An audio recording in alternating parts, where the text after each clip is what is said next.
It was just another normal morning in Washington, D.C. The city was slowly waking up. Cars were beginning to fill the streets, and workers were getting ready for another busy day.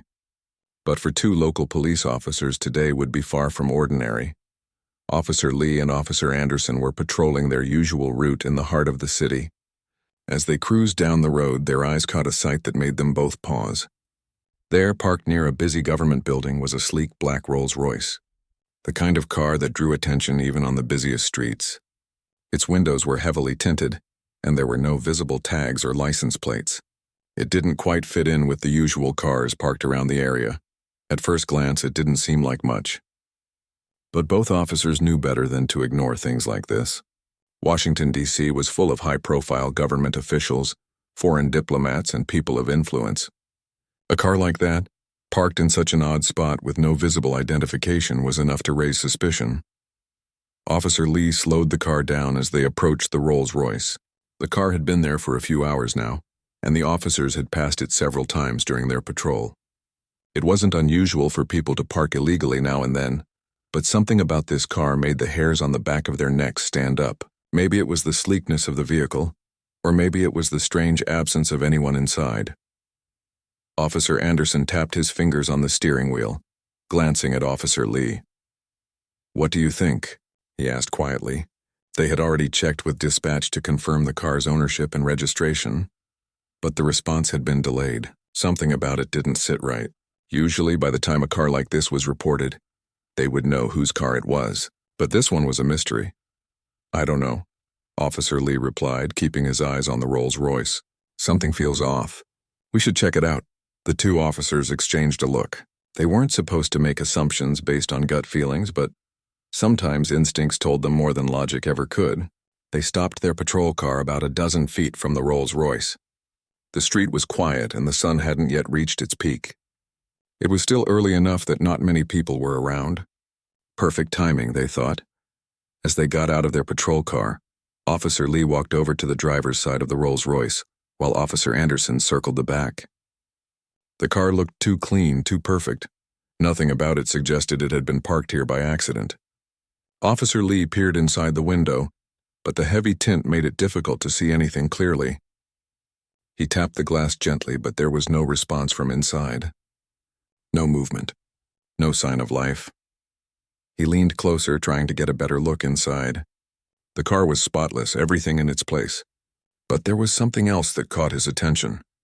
A small blinking light was reflecting off the dashboard. It seemed like a tiny dot of red, almost too faint to notice unless you were looking carefully. Officer Lee's heart rate quickened. The light didn't look like anything he had seen in most cars. It wasn't a standard warning light, nor was it the kind of thing you'd expect in a civilian car. "I don't like this," Officer Lee muttered under his breath. He turned to Officer Anderson, who was just finishing his round of checking the back of the car. "There's something in there. Something's not right." Officer Anderson nodded, his face tightening. "Yeah, I saw that too. Let's call it in." The officers made their way back to their patrol car and radioed for help. They told dispatch about the suspicious vehicle and requested further instructions. They mentioned the odd blinking light inside the Rolls-Royce and the lack of a visible driver, or any other explanation for the car's presence. Dispatch assured them that someone would check on it soon, but the officers couldn't shake the feeling that they needed to do more. As the minutes ticked by, Officer Lee kept his eyes on the Rolls-Royce. Nothing moved. The street stayed as quiet as ever, and the tension in the air seemed to thicken with every passing second. The officers stayed in their patrol car, waiting for further instructions. They glanced at each other now and then, each silently wondering whether they were overthinking the situation. But deep down, both officers knew that in their line of work, it was better to be cautious.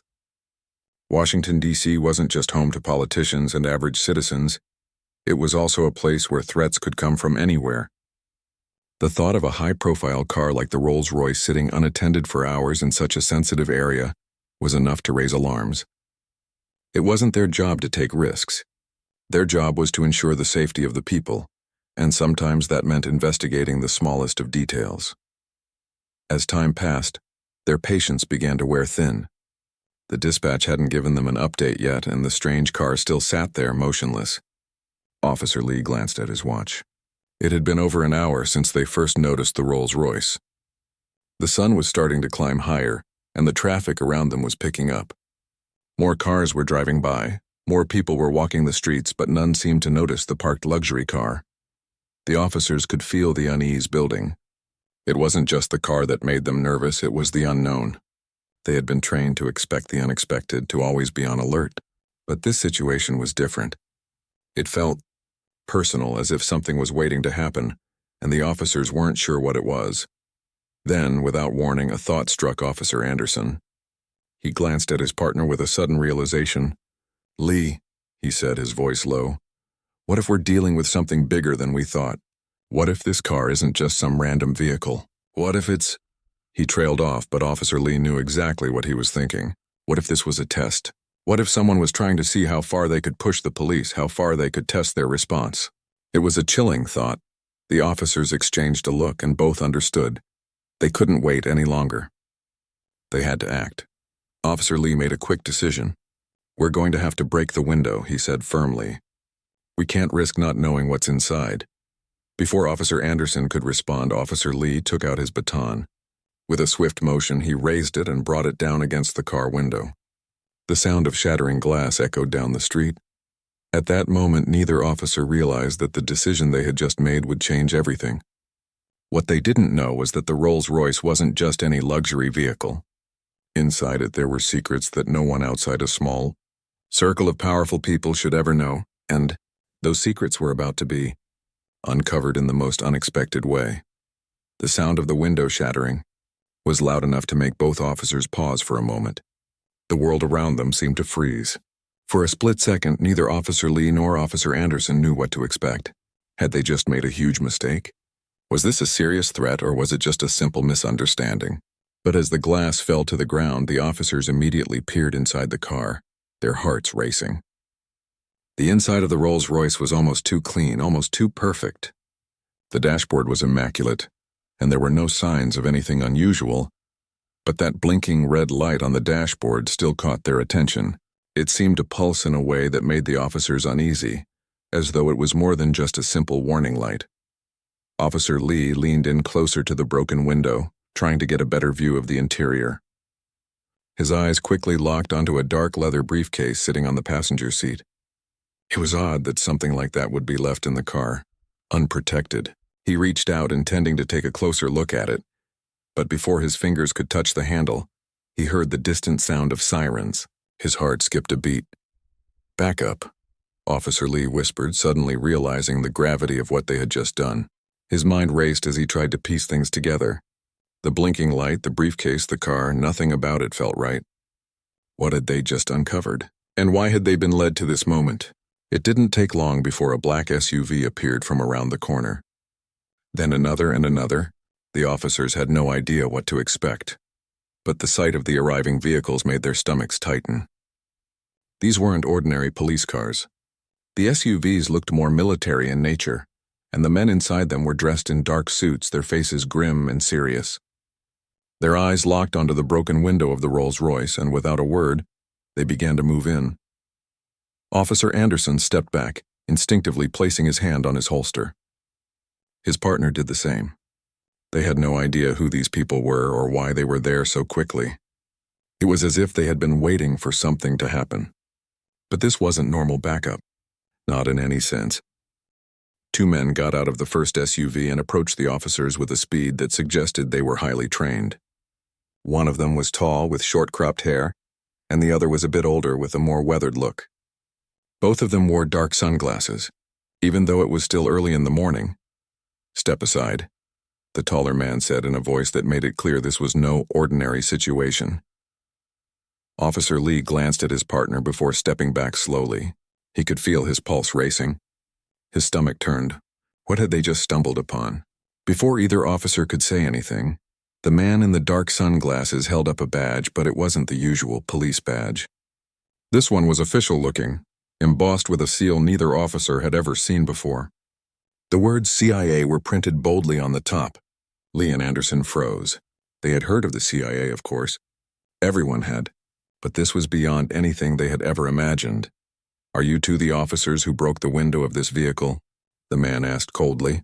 Officer Lee swallowed hard, nodding cautiously. Yes, sir. We were just investigating. The car was parked here for a while, no tags, no driver. We thought it was suspicious. The older man, who had stayed quiet until now, stepped forward and studied the broken window. He then turned his gaze back to the two officers, his expression unreadable. You've just compromised a highly sensitive operation, he said, his voice low and stern. The words hit like a ton of bricks. Officer Lee's mind raced.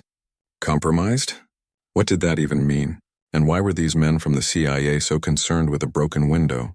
We had no way of knowing, Officer Anderson said, his voice shaky. We thought the car was abandoned. We didn't know it was... You didn't know it was what? The older man cut him off. You didn't know it was tied to national security? You didn't know it was the vehicle of one of the most important people in the country? The tension in the air thickened. Neither officer knew how to respond. The older man looked at them both, sizing them up before speaking again. I understand you acted out of caution, but you need to understand that not every situation is what it seems. This vehicle belongs to someone in a position of great power. Breaking into it, even by accident, could have consequences far beyond what you can imagine. For a few moments, there was complete silence. The two officers stood there, not knowing what to say, feeling completely out of their depth. What were they supposed to do now? They had never been trained for this kind of situation. Their job had always been about handling simple street crimes, traffic violations, maybe a bit of domestic disturbance here and there. But this was something else entirely. The taller man in the sunglasses, noticing the unease in their expressions, took a step back and gave a slight nod. All right, he said, his tone softening slightly. I'm going to need you to stay here and keep quiet. Don't say a word about what happened today. Do you understand? Both officers nodded without hesitation. It wasn't a question. It was an order. The older man looked at the broken window once more and then glanced at his partner. Get it cleaned up, he said. We need to make sure no evidence is left behind. The taller man moved toward the back of the Rolls-Royce and opened the trunk. Inside there was a large, heavy-looking briefcase, almost identical to the one sitting on the passenger seat. He closed it swiftly, making sure no one could see its contents. He then turned to the officers. Tell anyone what you saw here and there will be consequences, the older man warned, his voice cold and unwavering. This car and its contents are off limits. Do you understand? Both officers nodded again, their minds racing. What had they just walked into? They had no idea who this person was or what was in the car. But one thing was clear. They were in over their heads. The men in the suits seemed to have everything under control, though. They worked with an efficiency and precision that the officers had never seen before. Within minutes, the broken window was replaced and the briefcase had been removed. They told the officers to return to their patrol car and leave the scene. Nothing to see here, the older man said as they were escorted away. Just move along. The officers, still shaken, climbed back into their patrol car, trying to make sense of the events that had just unfolded. What had they been involved in? Who were these men? And why did they seem so desperate to keep things quiet? As they drove off, the realization began to settle in. They hadn't just broken the window of some random car. They had unknowingly stumbled into a situation that was far more dangerous than either of them could have ever imagined. As Officer Lee and Officer Anderson drove away from the scene, the silence in the patrol car was almost unbearable. Neither one of them knew what to say. They kept replaying the events in their heads, trying to make sense of everything that had just happened. The broken window, the strange men in suits, the CIA badge, it all felt so surreal. It was as though they had stepped into a movie, not real life. But it was real, and it was happening to them. I can't believe what just happened, Officer Anderson finally said, his voice barely above a whisper. I know, Officer Lee replied, gripping the steering wheel a little too tightly. It's like we're in over our heads. Neither officer had ever been in a situation like this before. They had dealt with the usual traffic stops, speeding tickets, and the occasional fight in a bar parking lot. But this was different. The sheer level of authority those men had shown, the secrecy, the threat of consequences, it was all too much to process. As they turned the corner, Officer Lee couldn't shake the feeling that they had just brushed up against something far more dangerous than they could handle. What had been inside that car? Why had those men been so quick to respond? And most importantly, why had they gone to such lengths to keep the situation quiet? They were still talking about it when they reached their next stop, a quiet residential street. Officer Anderson, who had been the more anxious of the two, kept glancing out of the window nervously. Every car that passed seemed like a potential threat. Every person who walked by seemed like they might be watching them. They had been told not to talk about the incident, but how could they just forget it? "You think we should have done something differently?" Officer Anderson asked, looking over at his partner. "I don't know," Officer Lee replied, his voice steady but uncertain. "It didn't feel right breaking that window, but we had no choice. It was suspicious, and when we saw the light inside, we had to act. I can't get over how fast those guys showed up," Officer Anderson said. "They were on us within minutes, like they were waiting for something to happen." "They probably were," Officer Lee said. "It's like they knew exactly what was going on the whole time. I don't even know if they were really police officers. They looked official, but something about them didn't sit right." The officers continued their patrol for the next few hours, but the unease never left them. They couldn't stop thinking about the Rolls-Royce, about the men in suits, and about the fact that they had been so close to something they couldn't even begin to understand. It was like they had touched a small piece of a much larger, more dangerous puzzle. Around mid-afternoon, as they were sitting in a nearby diner for a quick break, Officer Lee's phone buzzed. He looked down at the screen, his face instantly going pale. It was a message from his superior officer, Captain Duval. The message was short and to the point. "Report to headquarters immediately. This is serious." Officer Lee showed the message to Officer Anderson. Both men knew that when Captain Duval called for something like this, it was never good. "I think we need to go," Officer Lee said quietly, already standing up and grabbing his jacket. "I don't think we're going to like what we hear." The drive to headquarters felt like it took forever. The weight of the message hung over them the entire time, each mile making the pit in their stomachs grow larger. What could Captain Duval want? Were they in trouble? Had they somehow broken some unwritten rule? When they arrived, the mood inside the precinct was tense. Officers were moving quickly, talking in hushed tones, and the usual hum of activity was replaced with an almost eerie silence. Captain Duval was waiting for them in his office, standing by the window with his back to them. "Close the door," Captain Duval said without turning around. His voice was calm, but there was an edge to it that made the officers hesitant. They did as instructed, and when the door clicked shut, Captain Duval slowly turned around. His expression was serious, more serious than they had ever seen before. He looked at them for a moment as if weighing whether to say something, then spoke. "Do you two know what you got yourselves into today?" he asked, his voice low but stern. The question hit both officers like a slap to the face. They had been wondering that very same thing ever since the moment the window had been broken.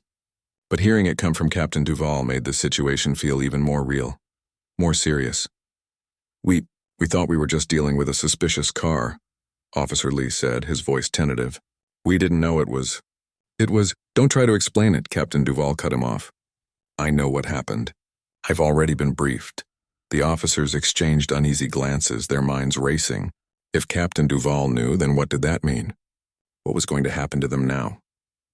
Captain Duval walked over to his desk and sat down, his eyes never leaving them. "I don't think you two understand the gravity of what you were dealing with today," he said, his voice hard. "That car wasn't just some random vehicle. It belonged to someone very powerful, someone you should never ever cross." The officers were stunned into silence. "Who?" Officer Anderson finally managed to ask, his voice barely audible. Captain Duval paused, clearly weighing his next words. Then he leaned forward slightly, his tone more serious than ever. "That car belonged to the CIA. It's part of a high-level operation, a very sensitive one, and you two just broke into it." The words hung in the air like a bomb about to explode. The CIA? The same people who dealt with top-secret national security matters? They had broken into one of their vehicles? How could they have known? How were they supposed to know? "But we didn't know," Officer Lee said quickly, his voice rising with panic. "We thought it was abandoned. We didn't know who it belonged to." "I know you didn't know," Captain Duval said, his voice softening just a bit. "But the fact that you did what you did, that's going to have consequences. Big ones." The room felt smaller suddenly, the walls closing in on the officers. They had always followed the rules, always acted with caution, but now it felt like they had made the worst mistake of their careers. "Listen," Captain Duval continued, This is a situation that's way above your pay grade. You're both good officers, but this is not something you can just forget. The CIA is involved and they don't like having their operations exposed. So, I'm going to ask you to do something very important. For the sake of your careers and for your safety, forget everything you saw today. Do not speak to anyone about it. Do you understand? Both officers nodded, the weight of his words sinking in. Good, Captain Duvall said, standing up. You two are dismissed. But remember, this isn't over. You'll be hearing from the CIA soon. Just stay quiet. It's the only way to stay out of trouble. As they walked out of Captain Duvall's office, Officer Lee and Officer Anderson couldn't shake the feeling that they had just become part of something much bigger than they had ever imagined. They were two ordinary police officers who had unknowingly crossed a line they should never have crossed. And now, they had no idea what was coming next. The next few days felt like a blur for Officer Lee and Officer Anderson. They went through the motions of their usual patrols, but every moment felt overshadowed by what had happened.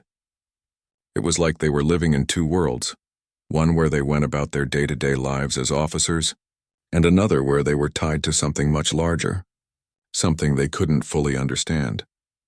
They hadn't heard from Captain Duvall since that tense meeting, but the weight of his words lingered in their minds. Forget everything. Stay quiet. The CIA was involved. It was all too much, and yet they couldn't shake the feeling that it wasn't over. Not by a long shot. The silence that had followed their encounter with the men in suits seemed unnerving. There were no follow-up calls, no messages, no direct orders from anyone in charge. The officers couldn't decide if that was a good thing or a bad thing.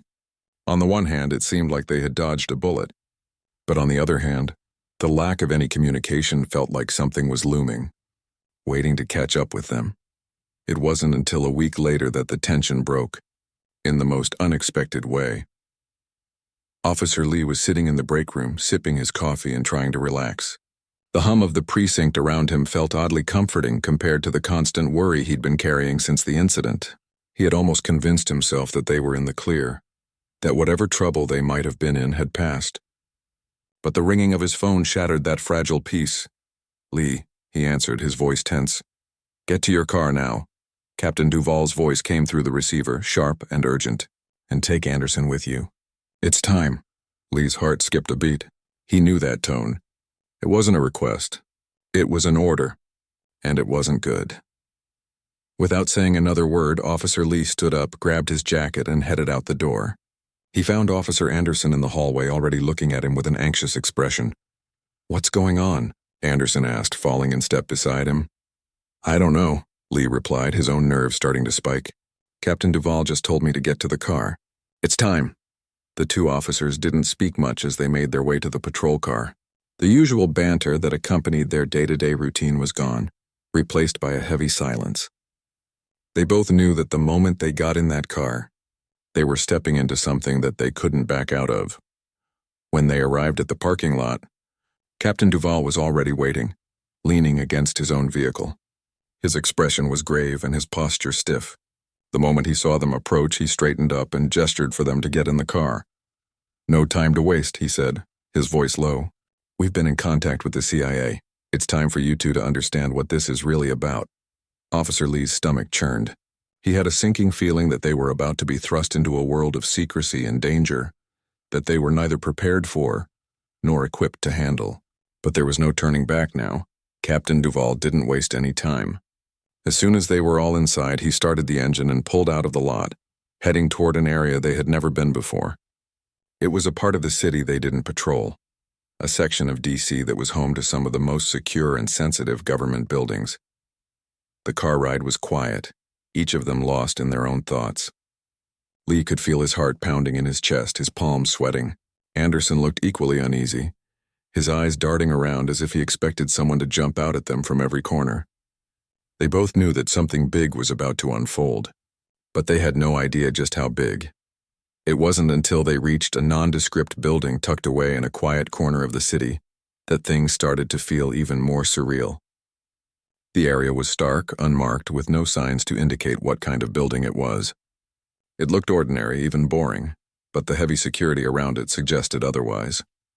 Captain Duvall pulled up to the entrance, where two men in dark suits were waiting. They didn't speak as Duval rolled down the window, only nodded curtly before stepping aside to let them in. "This is it," Duval said, his voice steady but tense. "Inside, you're going to meet with someone who can explain everything." They all stepped out of the car and Duval led them through the entrance of the building. The interior was cold and sterile, with white walls and bright fluorescent lights. It felt more like a hospital or a high-tech lab than a place of government authority. They were escorted through a series of hallways, each one more secure than the last. Doors locked with electronic codes, metal detectors at every turn. It was as if they were walking deeper into a place where the stakes were higher than anything they had ever experienced. Eventually, they came to a door that was guarded by two more men in suits. Duval nodded to them, and they stepped aside to allow him and the officers to enter. Inside, the room was large and plain, with a single long table in the center and a few chairs around it. A man in a dark suit was sitting at the head of the table. He looked to be in his late 50s with silver hair and sharp, calculating eyes. He didn't stand to greet them, but his gaze never wavered as Duval introduced the officers. "Gentlemen," Duval said, his voice formal, "this is Director McAllister. He's with the CIA and he's the one who's going to explain the situation." Director McAllister didn't speak right away. Instead, he gave the officers a long, measuring look, as if deciding whether or not to speak. Finally, after what seemed like an eternity, he broke the silence. "Sit down," McAllister said, his voice cool but firm. "We don't have much time." Lee and Anderson sat down across from him, their hearts beating faster now. This wasn't just a conversation. It was the beginning of something far more serious. McAllister leaned forward slightly, his eyes never leaving them. "The car you encountered," McAllister began, his tone businesslike, "belonged to one of our top operatives. What you stumbled upon that day was classified, highly sensitive material. The briefcase you saw in the car contained information related to a national security operation that could change the course of things here and abroad." The words hit both officers like a punch to the gut. They had no idea what they had just walked into. Their minds were spinning, trying to process the gravity of what McAllister was saying. "Do you understand what this means?" McAllister asked, his gaze steady. "You didn't just break into any car. You disrupted something that could have had serious consequences if it had fallen into the wrong hands." Lee swallowed hard, struggling to keep his composure. "We didn't know," he said, his voice barely above a whisper. "We didn't know what was in the car. We thought it was just abandoned. We didn't mean any harm." McAllister's expression softened, but only slightly.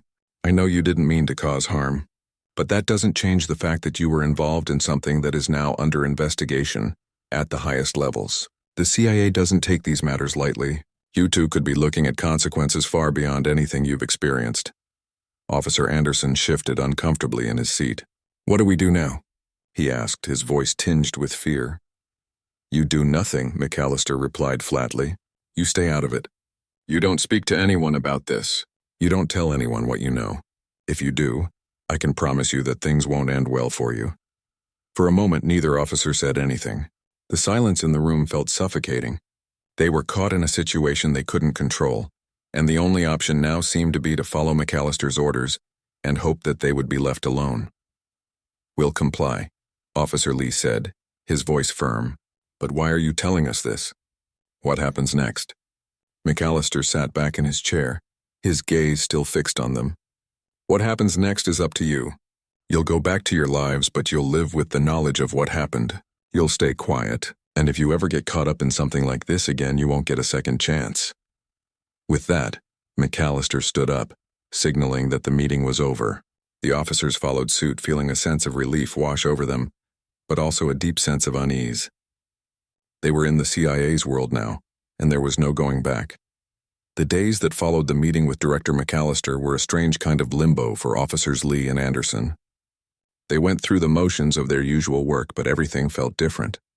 They were still in the same routines, patrolling, writing reports, answering calls, but their minds kept drifting back to that meeting and the weight of the secrets they now carried.